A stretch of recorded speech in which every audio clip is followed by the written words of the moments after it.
오늘 말씀의 제목이 오늘 하루를 성실하게 살아가십시오. 이런 제목입니다. 우리 2025년 교회 주제가 하나님의 성품에 참여하는 교회. 그래서 우리가 매주일 우리가 지녀야 되는 하나님의 백성으로 지녀야 될 마땅한 성품들을 하나씩 하나씩 살펴가고 있습니다. 저는 우리가 이 성품들을 잘 기억했으면 좋겠고 우리 삶에서 늘 이 성품들이 나타났으면 좋겠습니다. 그래서 기도하셔야 합니다. 주님, 내가 주님 닮기를 원합니다. 하나님의 신실하심 닮기를 원합니다. 하나님의 그 일관된 모습, 하나님의 신실하심을 기억하고 우리가 일관되기를 원합니다. 이렇게 기도하셔야 합니다. 그러면 우리 삶이 훨씬 더 풍족해질 겁니다. 할렐루야. 기도하셔야 됩니다. 예. 지금 우리가 살피고 있는 하나님의 속성은 신실하신 하나님, 말씀하신 것, 약속하신 것 반드시 지키시는 하나님 때문에 우리가 실망하지 않습니다. 이 신실하심을 인해서 우리가 지녀야 될 자세가 있는데 지난주에는 우리가 일관성에 대해서 살폈습니다. 처음 지닌 자세가 끝까지 변치 않는 것, 이걸 일관이라 그럽니다. 우리의 믿음이 일관되어야 합니다. 변하면 안 될 겁니다. 자, 오늘 다시 한번 갈렙을 생각하면 좋을 것 같습니다. 85세 갈렙이 여호수아를 찾아와서 헤브론을 기업으로 요구합니다. 45년 전 하나님께서 가데스 바네아에서 갈렙에게 약속하셨습니다. 그 기업을, 그 약속의 땅을 달라는 거죠. 하나님께서는 갈렙이 발로 밟은 그 땅을 내가 갈렙에게 기업으로 주겠다 약속을 하셨습니다. 아마 이 약속이 갈렙의 소망이었고 갈렙 인생의 목표였을 겁니다. 45년을 이 약속을 바라보고 살아갑니다. 그가 걷는 하루하루의 삶이 이 약속을 향해서 나아가는 것이고 그것을 이루기 위한 삶이었을 겁니다. 그래서 변함이 없고 그래서 최선을 다합니다. 40년 광야를 지나지만 한눈 팔지 않습니다. 다른 모든 백성들은 원망합니다. 먹을 것 없으면 원망하고 애굽 그리워하고요. 마실 물이 없으면 하나님 시험합니다. 가는 길이 고되면 불평을 쏟아내고 반란을 일으키기가 일쑤였습니다. 근데 갈렙은 아닙니다. 갈렙은 묵묵하게 자신에게 주어진 길을 갑니다. 가나안 땅을 정복할 때도 갈렙은 한눈 팔지 않았습니다. 르우벤 지파, 갓 지파, 므낫세 지파 가운데 일부가 요단 동편 땅에 거할 때 그 땅이 너무 마음에 들어서 약속의 땅을 가지 않겠다고 합니다. 요단을 건너지 않게 하소서 이렇게 간구합니다.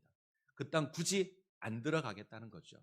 지금 있는 땅이 마음이 드니 이 땅을 기업으로 얻겠다는 겁니다. 근데 갈렙은 그렇게 하지 않았습니다. 단 지파는 자신들에게 지어진 그 기업을 강한 적이 있어서 블레셋 지파가 있어서 정복하지 못합니다. 그래서 그곳을 포기하고 취하기 쉬운 땅으로 갑니다. 갈렙은 그렇게 하지도 않았습니다. 목표가 분명하면 한눈 팔지 않습니다. 목표가 분명하면 그것을 향해서 달려갈 겁니다. 자, 목표를 향해서 변함없이 달려가는, 목표를 향해서 변함없이 일하는 것을 성실이라고 합니다. 오늘 우리가 다룰 주제가 이 성실입니다. 성실을 한자로 보면 정성성에 열매 실자를 씁니다. 그래서 정성되고 참되다 이런 의미를 지니고 있고요. 어떤 목적을 이루기 위하여 지속적으로 변함없이 일하는 자세를 성실이라고 합니다. 부지런하다와는 조금 다른 것 같습니다. 분명한 목적이 있습니다. 그 목적을 이루기 위해서 변함없이 그 길을 꾸준히 가는 겁니다. 갈렙은 하나님의 약속의 기업을 목표로 합니다. 최선을 다해서 삽니다. 그의 나이가 85세지만 멈추지 않았고 크고 견고한 성이 있지만 멈추지 않습니다. 아낙 자손이 있고 그 가운데 가장 강하다는 기럇 아르바가 있지만 주저하지 않고 그곳을 향해서 갑니다. 이게 성실입니다. 자, 오늘 우리가 대하는 말씀은 골로새서 3장인데 바울이 골로새 교회에 보낸 편지가 골로새서입니다. 당시 골로새 교회는 예수 그리스도를 거부하는 이단들이 일어나서 교회가 좀 혼란스러웠습니다. 이 이단들은 예수님을 하나님의 아들로 인정하지 않았습니다. 그냥 영웅, 위대한 인물 이 정도로만 생각합니다. 그래서 예수는 구원자가 될 수 없다. 이들은 구원을 얻으려면 신비한 존재를 섬겨야 한다. 영적인 존재를 섬겨야 한다. 그래서 이들은 신비한 것을 쫓았고 특별히 영적인 존재로 생각되는 천사를 섬겼습니다. 자, 이들을 향해서 바울이 기록한 편지가 골로새서입니다. 바울은 예수 그리스도께서 만물의 창조주가 되신다. 만물의 구원자가 되신다. 오직 예수 그리스도를 통해서만 구원을 받는다. 그래서 교회의 머리는 예수 그리스도다. 교회의 머리가 다른 어떤 게 될 수 없습니다. 예수 그리스도가 교회의 중심이고 우리 삶의 중심이 예수 그리스도가 되어야 한다. 이 골로새서 내용입니다. 그리고 이제 실질적인 적용이 이제 3장부터 주어집니다. 하나님의 백성으로 부름을 받은 자들, 예수 그리스도를 믿는 자들이 어떻게 살아야 하는가? 가장 중심이 되는 말씀이 3장 1절입니다. 자, 3장 1절을 같이 보죠. 같이 읽습니다. 그러므로 너희가 그리스도와 함께 다시 살리심을 받았으면 위의 것을 찾으라. 거기는 그리스도께서 하나님 우편에 앉아 계시느니라. 위의 것을 생각하고 땅의 것을 생각하지 말라. 기준입니다. 위의 것 생각하고 땅의 것 생각하지 말아야 합니다. 우리가 예수 그리스도를 통해서 하나님의 백성이 되었다면, 새로운 존재가 되었다면 우리는 하늘이 삶의 기준입니다. 땅이 기준이 아닙니다. 그래서 하늘을 쫓는 삶을 살아야 합니다. 자, 여기에 대한 이제 구체적인 교훈들이 등장하는데 18절부터 보게 되면 이제 가정과 연계돼서 교훈이 나오죠. 남편과 아내의 관계에서는 이러해야 한다. 부모와 자녀와의 관계에서는 이러해야 한다. 상전과 종의 관계에서는 이러해야 된다. 아마 상전과 종이 가족 관계에 포함된 건 아마 예전에 그 고대 시대에는 그 집안에 종들이 같이 거했기 때문일 겁니다. 먼저 남편과 아내, 아내는 남편에게 복종해야 되고 남편은 아내를 사랑해야 합니다. 자녀와 부모, 자녀는 부모에게 순종해야 되고 부모는 자녀를 노엽게 해서는 안 됩니다. 자, 그리고 상전과 종에 관한 교훈이 등장합니다. 오늘 우리가 읽은 본문입니다. 이 종과 상전, 상전과 종은 부부 관계와는 좀 다르고요. 부모와 자녀와의 관계와도 좀 다를 겁니다. 상전과 종은 사이가 좋기가 좀 어렵습니다. 상당히 불편한 관계입니다. 자연스럽게 각과 을이 결정이 될 겁니다. 상전은 종에게 많은 일 시키기를 원하고요. 종을 통해서 많은 이익을 추구합니다. 종은 가급적 하지 않으려고 합니다. 가급적 일을 하지 않으려 하고 많은 것을 받기를 원합니다. 툭하면 파업을 하는 이유가 이것 때문입니다. 이 둘 사이에 인격적인 관계가 형성되기가 쉽지 않죠. 바울은 이들을 향해서 교훈을 합니다. 오늘 우리가 읽은 부분은 종에 대한 교훈이고 상전에 대한 교훈은 4장 1절 딱 한 절 나옵니다. 대부분이 종에 대한 교훈이에요. 자, 바울이 종을 위로했을까요? 아닙니다. 우리가 내용을 잘 보시면 종이 그렇게 좋아할 만한 내용은 아닙니다. 자, 3장 22절을 보죠. 3장 22절 같이 읽습니다. 종들아 모든 일에 육신의 상전들에게 순종하되 사람을 기쁘게 하는 자와 같이 눈가림만 하지 말고 오직 주를 두려워하여 성실한 마음으로 하라. 육신의 상전에게 순종해라. 눈가림으로 하지 말고 하나님을 두려워함으로 성실한 마음으로 하라. 최선을 다해서 하라. 바울은 종을 향해서 성실을 요구합니다. 눈가림으로 하지 말아야 한다. 하나님을 두려워함으로 최선을 다해야 한다. 겉으로 하는 척 하지 말라는 겁니다. 마음을 다해서 죽게 하듯 최선을 다해서 하라. 이 이야기를 종이 들으면 그렇게 좋아할 것 같지 않습니다. 근데 이렇게 해야 될 이유가 뭐죠? 기준이 하나님이기 때문입니다. 기준이 우리 주님이기 때문에 그렇습니다. 우리가 예수 그리스도로 말미암아 하늘의 존재로 부름을 받았기 때문에 그렇습니다. 혹시 펜이 있으면 표시를 하십시오. 볼펜이 있으면 자, 18절 주 안에서 표시를 해두시고요. 20절 주 안에서, 22절 오직 주를 두려워하여, 23절 죽게 하듯 하고, 24절 주 그리스도를 섬기느니라. 무슨 말이죠? 기준이 주님입니다. 우리가 주님 안에 있다면 이렇게 해야 합니다. 우리가 주님 안에 있다면 이렇게 살아야 합니다. 우리가 예수 그리스도로 말미암아 부름을 입었다면 그렇게 살아야 합니다. 주 안에 있으면 이 단어를 좀 오해하지 않았으면 좋겠습니다. 주 안에서 우리가 이 말을 좀 너무 쉽게 생각하는 것 같습니다. 우리가 언제 이 말을 사용하냐면 하기 싫은 거 좀 억지로 하거나 용납하기 싫은데 좀 용납해야 될 때, 그때 사용하는 것 같아요. 제가 중고등부 시절 때 이제 교회를 다녔는데 앞에 전도사님께서 늘 서로 사랑하라 이런 설교를 자주 하셨습니다. 근데 교회를 중고등부 시절에 다니지만 그게 앉아있는 모든 사람들이 다 내 마음에 드는 건 아니잖아요. 뭔가 좀 불편할 수도 있고, 누구는 마음에 들지 않을 수도 있고, 누구는 기쁘게 사랑하지만 누구는 좀 불편할 수 있습니다. 그때 하는 고백이 우리는 그랬습니다. 주 안에서 사랑합니다. 우리가 늘 그랬어요. 주 안에서 내가 저 사람 사랑합니다. 마음에도 없는데, 나는 저 사람 마음에 들지 않은데 내가 예수를 믿으니 저 사람도 예수 믿으니 내가 사랑해 보겠습니다. 같이 예수 믿는 사람이니 내가 이렇게 고백은 하겠습니다. 억지로 이렇게 했던 것 같아요. 근데 주 안에서 사랑하겠다는 건 그냥 그렇게 쉽게 할 수 있는 고백이 아닙니다. 주 안에서 사랑하겠다는 것은 주님께서 나를 사랑하신 것처럼 사랑하겠다는 겁니다. 주님 어떻게 나를 사랑하셨죠? 나를 위해 죽으셨습니다. 나를 위해 이 땅에 오시고 고난당하시고 찢기시고 피 흘리시고 나를 위해 죽으셨습니다. 그렇게 사랑하겠다는 겁니다. 주 안에서 당신을 사랑합니다. 이 말은 내가 그렇게 예수님처럼 사랑하겠다는 겁니다. 인사 한번 해볼까요? 옆에 앉은 분 향해서 내가 주 안에서 당신을 사랑합니다. 책임지셔야 됩니다. 목사님은 내가 저 원수와 앉아있을 때만 인사를 시키더라 그러지 마시고 책임을 지셔야 됩니다. 주 안에서 사랑하셔야 합니다. 지금 종에게 하는 권면도 동일합니다. 네가 예수님 사랑받지 않았냐? 네가 예수 그리스도로 말미암아 구원받지 않았냐? 그렇다면 눈가림으로 할 수 없다. 성실함으로 하라는 겁니다. 우리는 이 땅에 속한 존재가 아닙니다. 우리가 이 땅에 속한 존재라면, 우리가 땅을 바라보고 살아가는 존재라면 상전이라면 종을 압제할 거고요, 종이라면 눈가림을 할 겁니다. 근데 우리는 하늘에 속했습니다. 그러면 달라야죠. 그러면 하늘의 상이 있을 겁니다. 자, 24절로 가죠. 24절 같이 읽습니다. 이는 기업의 상을 주께 받을 줄 아나니 너희는 주 그리스도를 섬기느니라. 우리가 하늘의 상급을 누리게 될 겁니다. 기업의 상을 받을 겁니다. 자, 이렇게 이해하셔도 괜찮습니다.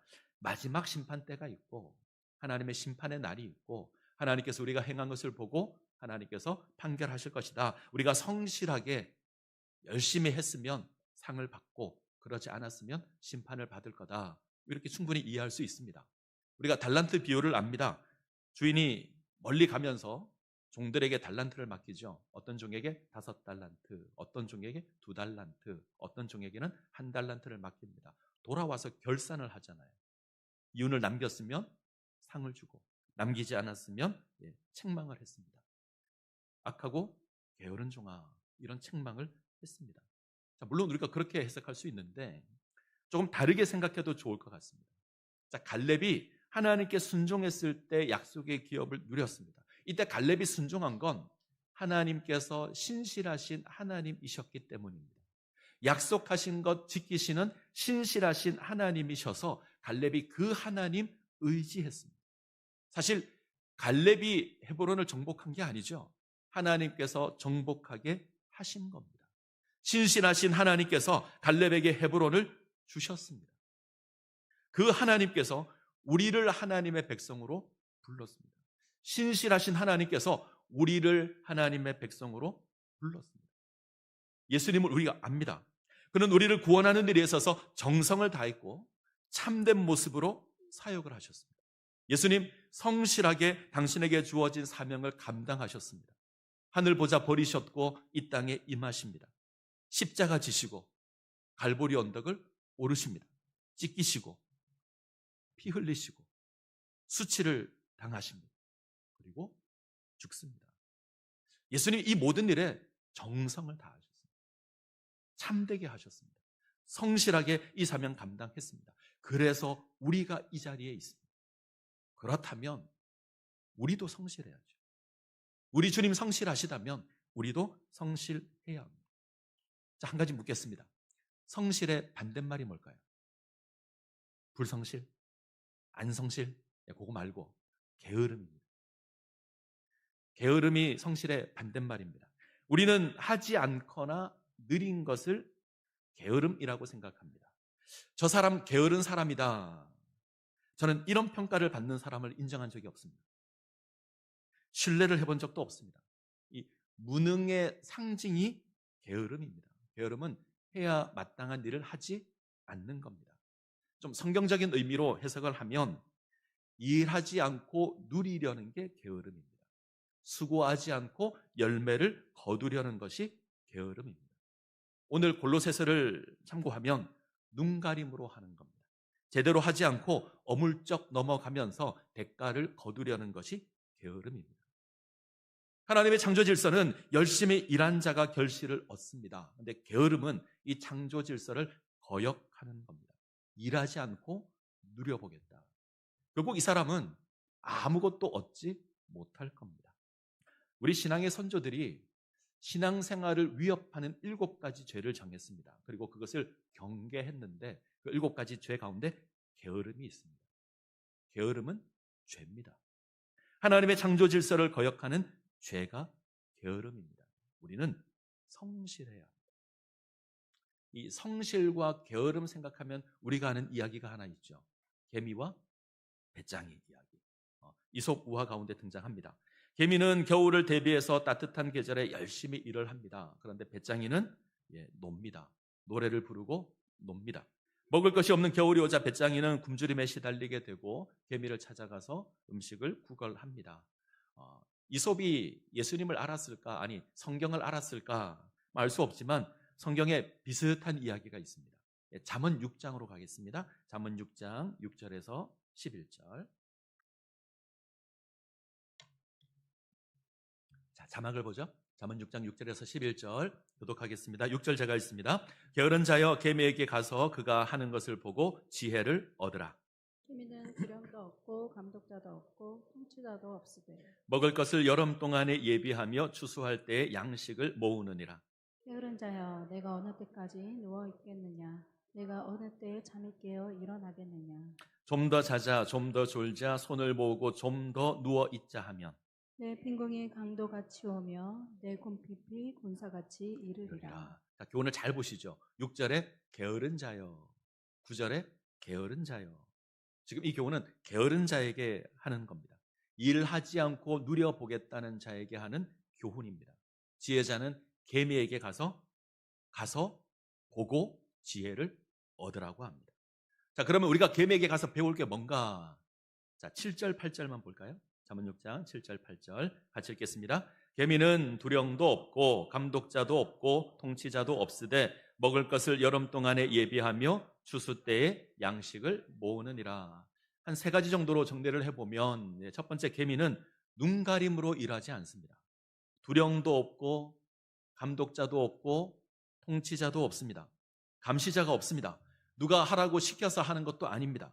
스스로 변함없이 합니다. 바울의 교훈과 같죠? 눈가림으로 하는 것이 아닙니다.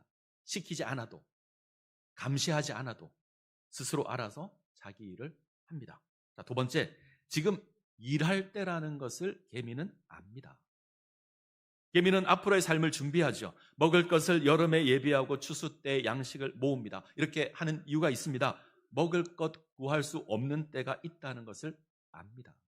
추운 겨울이 오면 먹을 수 없다는 것을 압니다. 지금 일할 때라는 것을 아는 겁니다. 지금 삶을 누리는 것이 목적이라면 개미가 지혜로운 게 아니고요. 배짱이가 지혜로울 겁니다.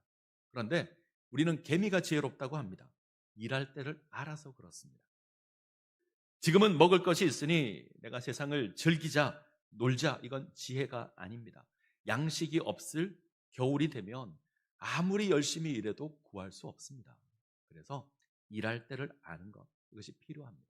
자, 3번째, 개미는 성실히 일하죠. 자, 성경을 보시면 게으른 자를 향한 책망이 계속 주어집니다. 네가 어느 때까지 누워 있겠느냐? 네가 어느 때에 잠을 깨어 일어나겠느냐? 게으름과 관련된 성경 잠언이 참 많이 있습니다. 그 가운데 저는 이 말씀이 가장 재밌어서 소개해드리겠습니다. 22장 13절. 잠언 22장 13절. 같이 읽겠습니다. 게으른 자는 말하기를 사자가 밖에 있은즉 내가 나가면 거리에서 찢기겠다 하느니라. 밖에 사자가 있어서 못 나가겠다. 내가 밖에 나갔다가 사자가 나타나서 나를 삼키면 어떻게 하겠느냐? 나 못 나간다. 핑계하는 거죠. 게으른 자는 언제나 핑계가 있습니다. 나는 힘이 없어서 못하겠다. 날이 너무 덥다. 날이 너무 춥다. 비가 온다. 날씨가 너무 좋으면 날씨가 너무 좋아서 못하겠다. 땀 흘리면 피부가 상한다. 온갖 핑계를 갖다 댈 겁니다. 게으른 자는 사자가 있어서 못한다고 합니다. 자, 6장 10절 11절을 보시면 좀 더 자자 좀 더 졸자 손을 모으고 좀 더 누워있자 하면 내 빈궁이 강도같이 오며 내 곰핍이 군사같이 이르리라. 일하지 않으면 빈궁이 강도같이 올 겁니다. 곰핍이 군사같이 이를 겁니다. 게으르기로 유명한 사람이 하나 있습니다. 어떻게 해서든 일하지 않겠다. 하루는 집안의 모든 사람이 일하러 갔습니다. 이 게으른 농부만 집안에 텅 빈 집에 홀로 남아서 빈둥빈둥 거립니다. 그러다 대청마루에 큰 대자로 누워서 잠을 잡니다. 그러다가 쿵 하는 소리가 들려요. 놀라서 눈을 떴는데 한낮에 도둑이 들었습니다. 도둑이 담을 넘다가 기와장을 떨어뜨렸습니다. 모두 일하러 나가고 집에 아무도 없을 거다. 이래서 도둑이 담을 넘는 겁니다. 어떻게 해야 되죠? 잡아야죠. 소리를 질러야죠. 이 사람은 정말 게으른 사람입니다. 눈을 감아요. 도둑이 왔네? 아직 담을 안 넘었잖아. 담만 넘기만 해봐라. 이러고 잡니다. 그러다 또 소리가 들렸습니다. 눈을 떴습니다. 이젠 도둑이 담을 넘어서 마당을 걸어오고 있습니다. 게으른 사람은 다시 눈을 감습니다. 집 안으로 들어오기만 해봐라. 도둑은 농부가 잠이 든 줄 알고 안방으로 들어갑니다. 저놈이 안방으로 가네? 물건을 가지고 나오기만 해봐라. 얼마 후 도둑이 가치가 있는 것을 가지고 나왔습니다. 그리고 대문을 향해 갑니다. 게으른 농부는 여전히 일어나지 않고 누워서 이렇게 고백합니다. 이놈 다시 오기만 해봐라. 게으른 자는 의지가 없습니다. 안 합니다. 의지가 없으니 안 하는 겁니다. 늘 핑계거리를 찾습니다. 이유를 대고요. 내가 사자를 만나면 어떡하지? 이런 이유를 댑니다. 목사가 새벽 예배 나오셔야 합니다. 수요예배 나오셔야 합니다. 그러면 우리는 핑계를 대기 시작합니다. 목사님, 제가 사자를 만나면 어떡합니까? 내가 이 피곤이라는 사자를 만나서 그 사자가 나를 삼키면 어떡합니까? 저 못합니다. 이러시면 안 됩니다. 새벽 예배 나오셔야 합니다. 아멘? 잘 안 하시더라고요. 사자가 두려우신가 봐요. 새벽 예배 나오셔야 합니다. 새벽을 깨우셔야 되고요. 거리가 멀어서 못 나오겠다. 집에 있는 가까운 교회라도 가셔서 새벽을 깨우셔야 합니다. 수요 예배 나오셔야 되고 금요 기도에 나오셔야 합니다. 피곤이라는 사자를 이기셔야 돼요. 우리가 성공한 사람을 생각할 때 자주 하는 표현이 하나 있습니다. 그 사람 정말 성실한 사람이다. 이렇게 말하죠. 성공한 사람을 향해서 그 사람 게을러서 성공했어 이렇게 말하는 경우를 우리는 들어본 적이 없습니다. 그 사람 성실해서 성공했어. 그녀는 성실히 공부했어. 그 사람 남들은 몰라줘도 성실히 일했어. 자, 미국의 신경과학자 다니엘 레빈틴이라는 사람이 있는데 이 사람이 각 분야에서 성공한 사람들의 공통점을 찾기 시작을 했습니다. 자, 누군지 잘 보십시오. 음악의 신동이라 불렸던 모차르트가 있고요. 현대미술의 거장으로 불리는 파블로 피카소가 있습니다. 천재로 불렸던 아인슈타인이 있고 영국의 록밴드 비틀즈가 있습니다. 애플의 창시자인 스티븐 잡스가 있습니다. 역사의 이름을 남긴 사람들이죠. 사람들이 다 인정합니다. 자, 이 사람들의 공통점을 연구하기 시작을 했습니다. 그랬더니 성공한 분야는 다른데 공통점을 찾았습니다. 이들은 한 분야에 최소 10,000시간 이상 투자를 했습니다. 그 분야에 성공하려면 10,000시간 이상 투자를 해야 합니다. 하나의 일기를 소개해 드리겠습니다. 2020년 5월 30일 나는 열심히 해서 신문에도 나오고 내용도 자세히 나왔으면 좋겠다. 나는 국가대표도 되고 내 이름을 빛내고 싶다. 자, 초등학교 5학년이 이렇게 일기를 씁니다. 이 사람의 별명은 지독한 연습벌레였습니다. 그리고 나중에는 빙속의 여제로 불렸습니다. 이상화 선수입니다. 다들 아시죠? 7살 때 스케이트 선수가 되었고요. 매일 새벽 4시에 기상해서 하루에 8시간씩, 그리고 연도가 잘못됐습니다. 15년 동안 훈련을 했습니다. 2014년 소치 올림픽 여자 500m 스피드 스케이팅에서 금메달을 땄습니다. 이 이상화 선수가 금메달을 따기까지 스케이트에 투자한 시간이 43,800시간입니다. 아마 이것보다 훨씬 더 많았을 거예요. 스포츠 클라이밍 세계 챔피언 김자인 선수가 있습니다. 암벽의 여제로 불리는데 이 스포츠 클라이밍은 암벽을 타는 겁니다. 13살 때 암벽 오르기 시작했고요.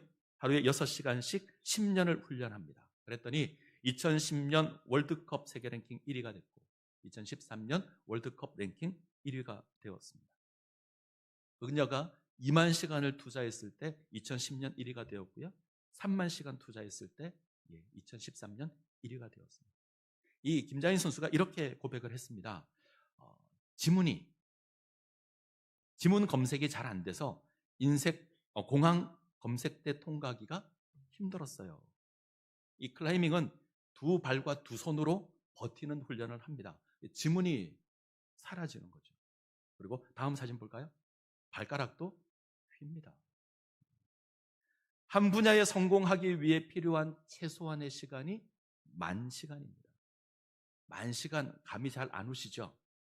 하루 3시간씩 하면 1년에 1,000시간 정도 됩니다. 그렇게 10년을 해야 합니다. 그러면 10,000시간이 됩니다.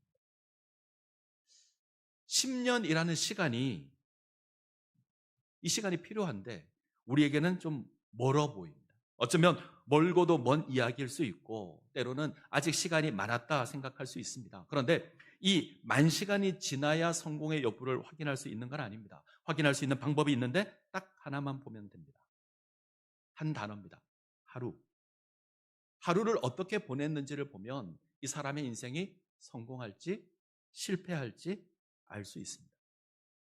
하루하루 성실하게 그 시간을 감당하면 이 10,000시간은 그만큼 가까워질 겁니다.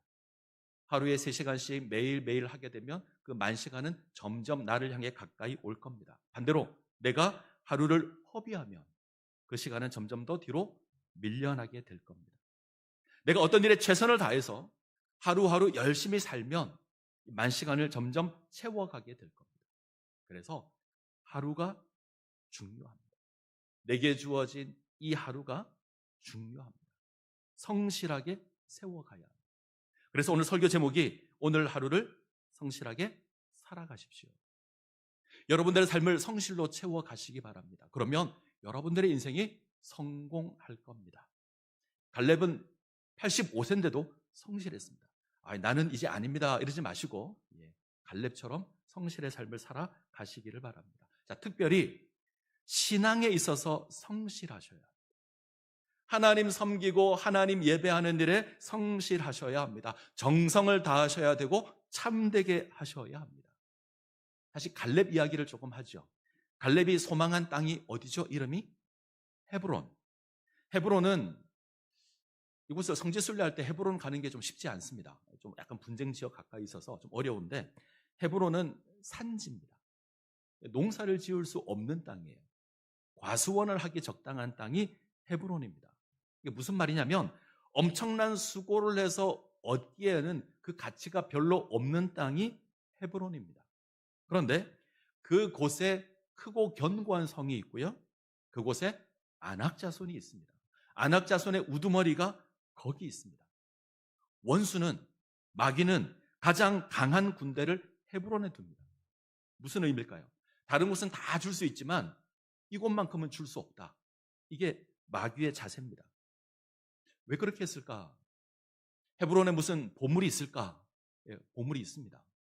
헤브론의 뜻이 교제, 연합, 사랑입니다. 주로 우리가 신앙과 연결해서 보는데 하나님과의 교제가 있는 곳, 하나님과의 연합이 있는 곳, 하나님의 사랑이 있는 곳, 그곳이 헤브론입니다. 아브라함이 이곳에서 하나님과 교제하고 하나님의 약속을 받습니다. 다윗이 이곳에서 유다의 왕이 됩니다.